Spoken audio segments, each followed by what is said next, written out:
సర్వోన్నతుడా సర్వాధికారి మమ్మల్ని మిక్కులుగా ప్రేమించిన మా గొప్ప తండ్రి నీకు వందనాలు. యేసయ్యా నీ బంగారు పదములకు వేలాది కోట్లాది వందనాలు నా తండ్రి. ఇదిగో దేవా నా తండ్రి నీ నామముల ప్రభా, ఇదిగో నా తండ్రి నవీన్కో ప్రేమలతకో ఇచ్చినటువంటి బహుమానం బట్టి ప్రభా నీకు వందనాలు తండ్రి. మహిమను బట్టి నీకు వందనాలు ప్రభా, జ్యేష్ఠుని బట్టి నీకు వందనాలు. ఇదిగో జ్యేష్ఠుని ప్రభా సంవత్సరము తండ్రి అయిపోయి 2వ సంవత్సరంలో అడుగు పెడుతున్నప్పుడు నా తండ్రి ఇదిగో దేవాన తండ్రి బర్త్డే జరుపుకొనిచుండగా ప్రభా తండ్రి మీరు దీవెనకరంగా ఆశీర్వాదకరంగా నడిపించిన విధానం బట్టి నీకు వందనాలు దేవా. దైదాసులని ప్రభా, నరసయ్యని ప్రభా, వసంతని ప్రభా ఇదిగో దూర ప్రాంతం నుండి నడిపించావు తండ్రి నీకు వందనాలు దేవా. ఇదిగో ఇక్కడ వచ్చినటువంటి చెప్పిన బిడ్డలందరూ కూడా ఇక్కడికి నడిపించావు తండ్రి దేవా. నీ గొప్ప నాములు ప్రభా, ఇదిగో నా తండ్రి ఇంతవరకు మంచి పాటలతో ప్రభాని కనపరిచినాం తండ్రి, నువ్వు స్తుతించినాం తండ్రి నీకు వందనాలు దేవా. ఇదిగో ఇప్పుడు తండ్రి కొన్ని మాటలు మాట్లాడుతున్నప్పుడు ప్రభా మీరే ఇక్కడ అధ్యక్ష వహించండి. దయదాసులతో ప్రభా మీరు మాట్లాడి మంచి మాటలు నరసయ్యతో మాట్లాడి ప్రభా మీరు సాయం చేయండి తండ్రి. ఇక్కడ మీరు అధ్యక్ష వహించి మీరే తోడుగుండి ముందుకు నడిపించమని నజరుడైన యేసుక్రీస్తు నామములో ప్రార్థన చేసి వేడుకుంటున్నాము తండ్రి, ఆమేన్. నరసయ్య గారు మరి కొన్ని మాటలు మాట్లాడతాడు. మరి ఇప్పుడు అందరూ కూడా మనం విందాం. హల్లెలూయా హల్లెలూయా. దేవుని స్తోత్రం. మీ అందరికీ వందనాలు. సాయి గారికి వందనాలు. ఈ సమయంలో ఈ స్థితిలో దేవాదేవునికి వందనాలు తెలియజేస్తున్నాను. చిన్న ప్రార్థన సులభ పాత్ర పూజన ఉపయోగపడండి ప్రభా. ఈ యొక్క సాయంత్రకాల సమయంలో ఈ బర్త్డే సమయంలో ప్రభా నేను ప్రభాని తలుచుకొని ప్రభా నేను ప్రార్థించే భాగ్యం మాకు దయచేస్తున్నాను తండ్రి ప్రభా. ఈ వాక్యాన్ని బోధిస్తున్నాను ప్రభా. నేను మాట్లాడుతూ ఎవరికి అర్థం కాదు కానీ ప్రభా మీరు నాలో ఉండి నాతో మాతో మా అందరితో మాట్లాడమని నన్ను నేను తగ్గించుకుని నా వల్ల ఇచ్చిస్తున్నాను. అది ఏ సమయం ప్రార్థన చేస్తున్నాం తండ్రి. హల్లెలూయా. అందరు బాగున్నారా? హల్లెలూయా. కొన్ని మాటలు చెప్పి ఈ యొక్క కార్యక్రమాన్ని ముగిస్తాను. కీర్తనలు 120 కీర్తన.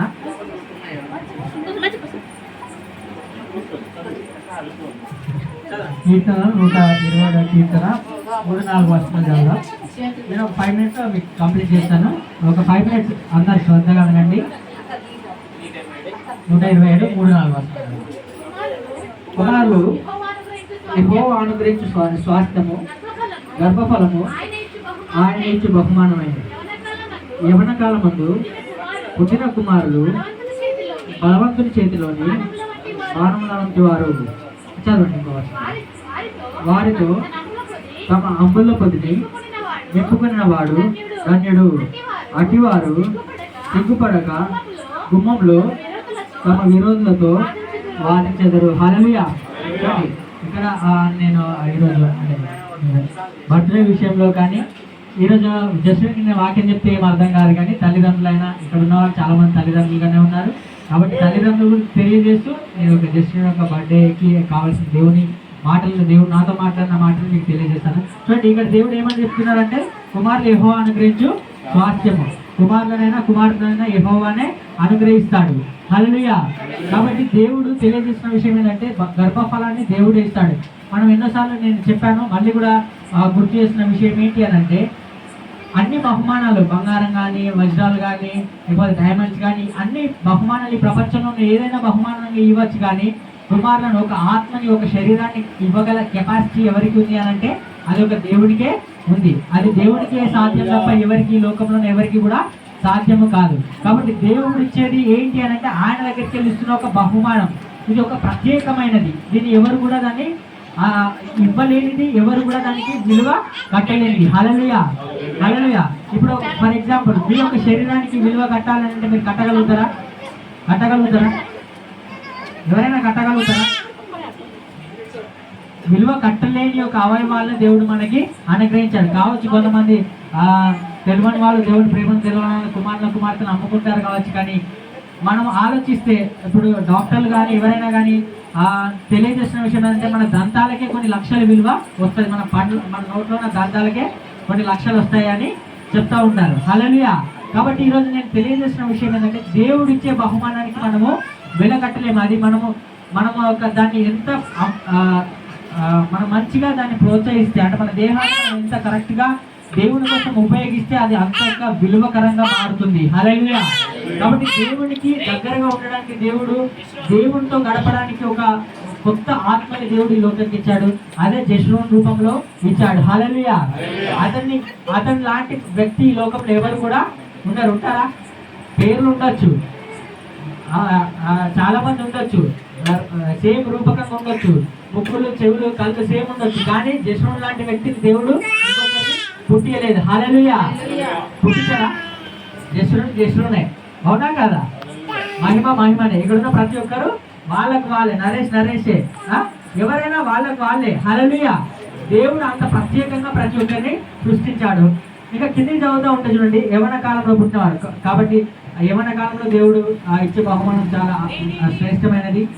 యవ్వన కాలంలో ఎందుకు అని అంటే చాలా 99 సంవత్సరాలు వచ్చేసరికి కనలేదు కాబట్టి తను బాధపడుతూ ఉంది ఐఎస్ వరకు. కానీ యవ్వన కాలంలో దేవుడు దయచేస్తానని తెలియజేశాడు. దయచేస్తాడు. దానికి ఒక ప్రత్యేకత ఉంది, దానికి ఒక ప్రాధాన్యత ఉంది. కాబట్టి ఈ కుటుంబంలో కూడా జస్ట్ని ఒక యవ్వన కాలంలో ఒక గొప్ప వ్యక్తిగా నియమింపబోతున్నాడు. హల్లెలూయా.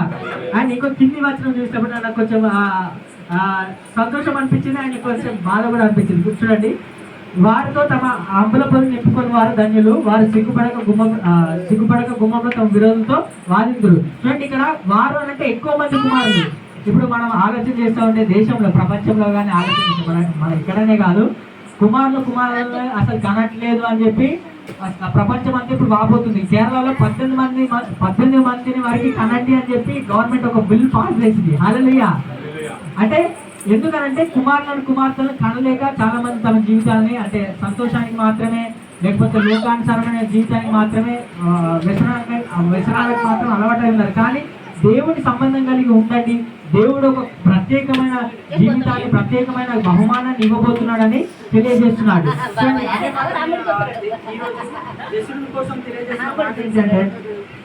చూద్దాం.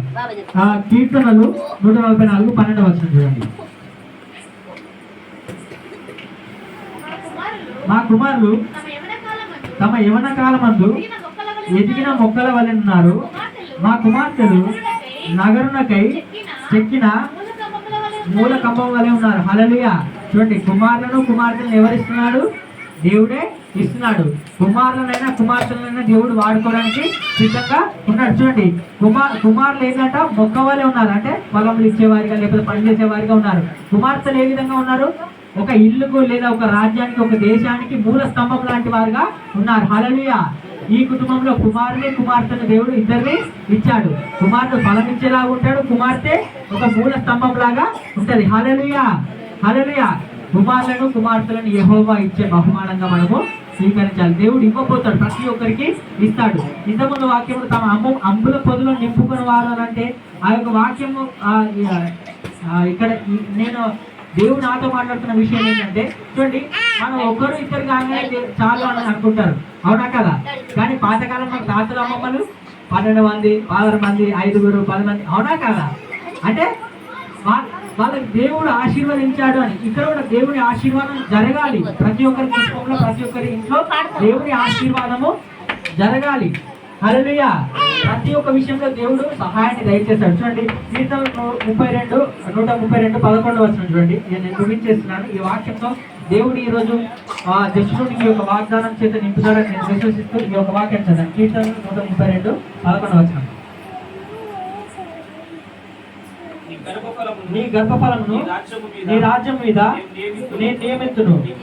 నీ కుమారులు నా నిబంధనను గైకొనిన యెడల నేను వారికి బోధించుచు నా శాసనములు వారు అనుసరించిన యెడల వారి కుమారులకు సింహాసనం మీద నిత్యము కూర్చుందరని యెహోవా నిత్య ప్రమాణము దావీదుకు చేసిన. హల్లెలూయా. చూడండి, ఇక్కడ దావీదు మామూలు గొర్రెల కాపరిగా ఉండే, కానీ సింహాసనాన్ని ఇచ్చాడు.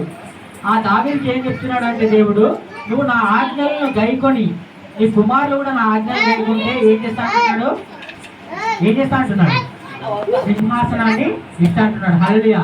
ఈరోజు నేను జస్టికి సింహాసనాన్ని ఇస్తాడు దేవుడు అని చెప్తే ఆయనకి ఏం అర్థం కాదు. కానీ తల్లిదండ్రులుగా ఇక్కడ దేవుడు మీకు ఇస్తున్న ప్రామిస్ ఏంటంటే, మీరు దేవుని యందు జస్టుని పెంచినట్లయితే, ఆయన దేవుని వాక్యం వినేంత వరకు, దేవుని వాక్యాన్ని అర్థం చేసుకునేంత వరకు, ఆయనను బోధించినట్లయితే, ఆయన నడిపించినట్లయితే దేవుడు జేష్ఠుడికి సింహాసనాన్ని ఇవ్వబోతున్నాడు. హల్లెలూయా. మన పిల్లలకి మనం దేవుని వాక్యాన్ని బోధించినట్లయితే ఆయన సింహాసనాన్ని ఇవ్వబోతున్నాడు. హల్లెలూయా. కాబట్టి ఈరోజు దేవుడు జేష్ఠుడి విషయంలో జేష్ఠుడిని మీరు నడిపించండి, దేవుడు ఒక సింహాసనాన్ని ఇవ్వబోతున్నాడు. హల్లెలూయా. కాబట్టి కుమారులను కుమార్తెలను దేవుడు నియమించాడు. వారి యొక్క జీవితంలో వారి ఎదిగే మొక్కలుగా ఉంచుతున్నాడు, మూల స్తంభాలుగా ఆడపిల్లల్ని ఉంచుతున్నాడు. కాబట్టి ఈరోజు జేష్ఠుడి విషయంలో దేవుడు తెలియజేస్తున్న మాట ఏంటంటే, మీరు కుమారుణ్ణి ఆయన బోధలో, ఆయన యొక్క ఒక శక్తిలో, ఆయన యొక్క నడవడిలో నడిపించండి, దేవుడు సింహాసనాన్ని ఇవ్వబోతున్నాడు. ఇక్కడ కూర్చున్న ప్రతి ఒక్క తల్లిదండ్రులు ఆలోచన చేయాల్సిన విషయం ఏంటంటే, దేవుడు ఖచ్చితంగా ప్రతి ఒక్కరి జీవితంలో సహాయాన్ని చేయగల దేవుడు, ప్రతి ఒక్కరి కుమారులను కుమార్తెలను ఆశీర్వదించగల దేవుడు. కాబట్టి ఆ దేవుడిని మనం ఏం చేయాలంటే హృదయపూర్వకంగా నమ్మినట్లయితే ఖచ్చితంగా ఆయన మన కుమారులను కుమార్తెలను ఖచ్చితంగా ఉన్నత స్థితిలో ఉంచుతా అని సెలవిస్తున్నాడు. హల్లెలూయా, హల్లెలూయా. కాబట్టి దేవుడు మన యొక్క పిల్లల్ని ఇక్కడ ఉన్న ఇప్పుడు ప్రత్యేకంగా జేష్ఠుడిని దేవుడు నియమించుకున్నాడు. ఆయన ఆజ్ఞలను మీరు పాటించినట్లయితే, మనం ఆయన విశ్వాసం కలిగి ఇలాంటి బర్త్డే ఇంకా ఆయన సన్నిధిలో జరిపినట్లయితే ఆయన ఖచ్చితంగా ఆయన ఒక ప్రత్యేకమైన కృప జేష్ఠుడి పైన ఉంచి జేష్ఠుడిని ఒక సింహాసనం మీద కూర్చుండబెట్టే విధంగా దేవుడు ఆశీర్వదిస్తాడు. కాబట్టి అలాంటి దేవుని ప్రేమ, అలాంటి దేవుని దయ మనందరి పైన, మరి ముఖ్యంగా కుటుంబం పైన, దీని పైన, తమ్ముడి పైన సదా ఉండి దేవుడు వారిని నడిపించి వారిని ఒక గొప్ప స్థితిలో ఉంచునుగాక. ఆమేన్.